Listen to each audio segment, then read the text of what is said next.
Madame, monsieur, bonsoir, c'est votre journal régional. Et puis nous parlerons enfin du Festival des langues qui connaissait sa 11e édition au Vinci à Tours.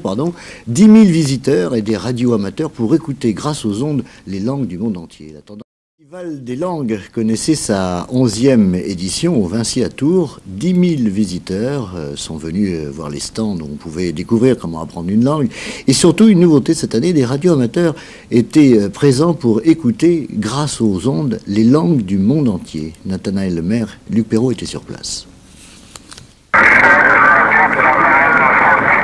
Saluton al ciuj, mi estas Cristofo, kiu apelas de la Festivalo de Lingvoj en Tours, Francia.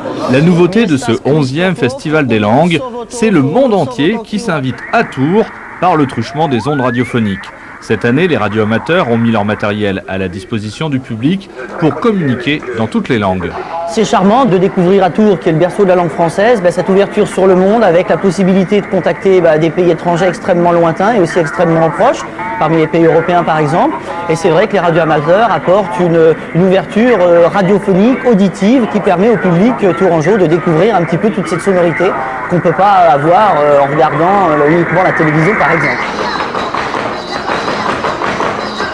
C'est surtout en chair et en os que le festival vit, danse et rit. Bonjour. À travers les stands d'une cinquantaine d'associations, les plus jeunes découvrent les langues étrangères, des étudiants trouvent des possibilités d'échange et le troisième âge s'inscrit enfin aux cours dont ils ont rêvé.